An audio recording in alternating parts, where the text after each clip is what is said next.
We're back with another jam-packed episode of the Broadway show. Glad you're here because it's a good one. I'm Tamsin Fidel. Let's get started. Strange magic, got a strange magic. Two-time RuPaul's Drag Race champion Jinkx Monsoon just made her Broadway debut in Chicago. She's the first drag queen to play Mama Morton. Let's send it out to Paul Wontorek. That's right, Tamsin. After being named Queen of All Queens on RuPaul's Drag Race All-Stars, Jinkx Monsoon is ready to take on Broadway.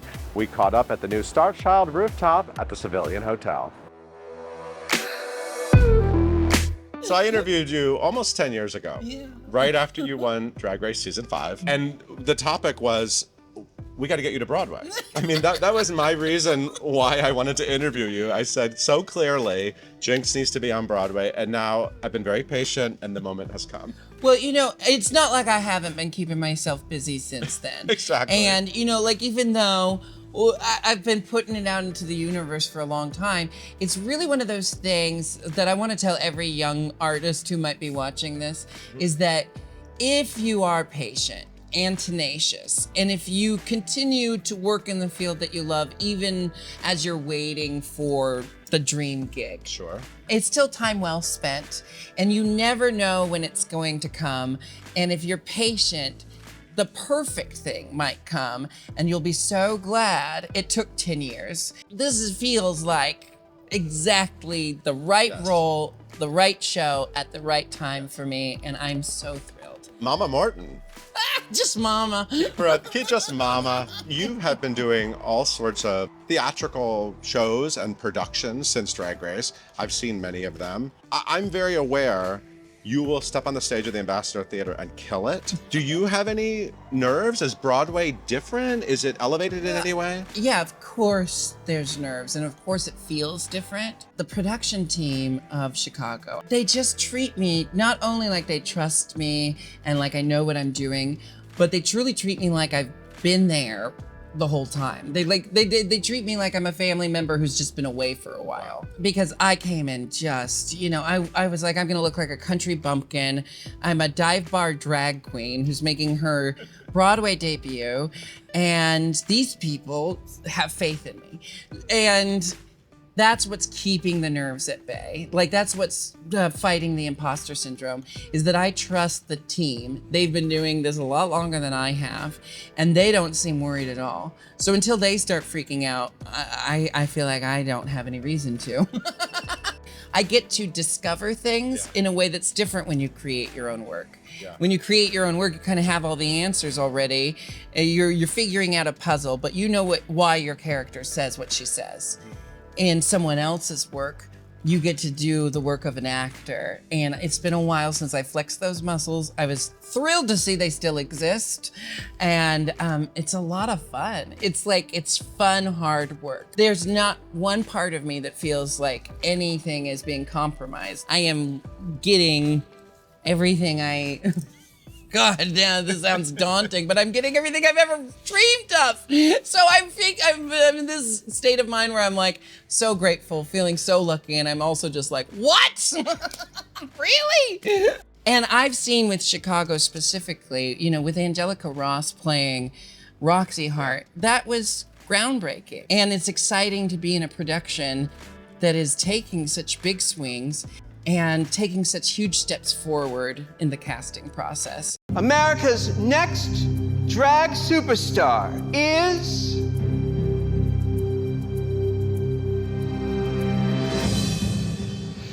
Jinkx Monsoon.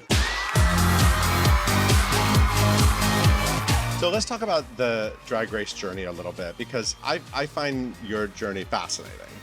You won season 5, but winning Drag Race 10 years ago, very different than winning Drag Race now. The audience has grown over time. So last year you went and did this all-star season of all winners, all-star, and you won. Now I feel like everything has exploded in a very different way for you. It's very different winning All-Stars in 2022 than it is winning Drag Race, right? Yeah, I mean, it absolutely has been different. Well, you have a whole brand now. You have all these things to consider that you don't have to consider when you're fresh to it. I'm very proud of season 5. I love what I did. no complaints, wouldn't take back a moment. And also, I was 24, I was very green, and it's 10 years later, and I wanted to show the world, look who I have grown into. Look what this experience has helped me get to in my life and in my career. And that's what All Star 7 felt like.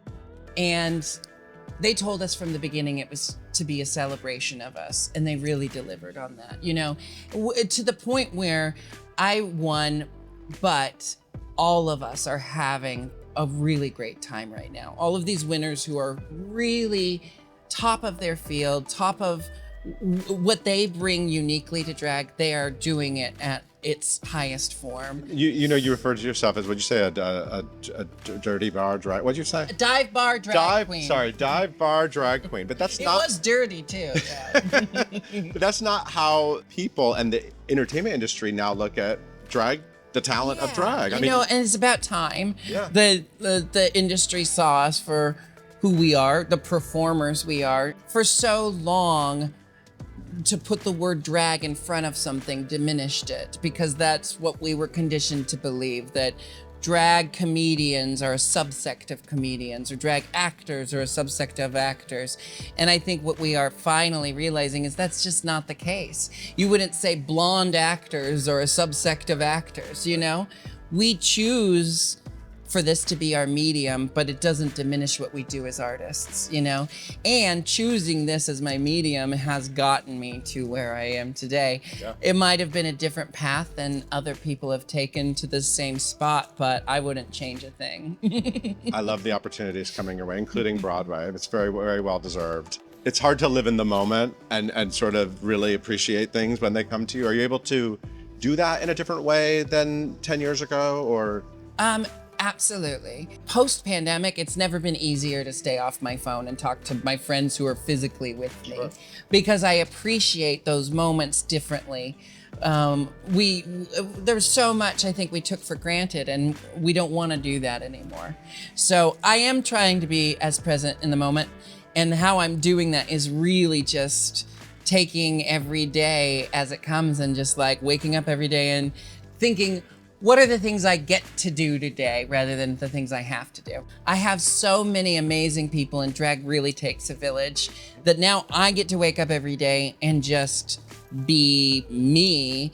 And I've got all these people helping me do that to the best of my ability. I love that there's a team, Jinkx. I love that. We're a coven. We're a full-blown coven at this point. Absolutely. And Chicago is like the most Broadway show. Do you know, I was just talking about that it's so iconically Broadway. And then some of my friends who are less versed in musical theater are like, yeah, there's lots of shows that kind of do that. And I'm like, no, they don't, because Chicago does it. Chicago does it so no one else, like no one would dare. Yeah. Right.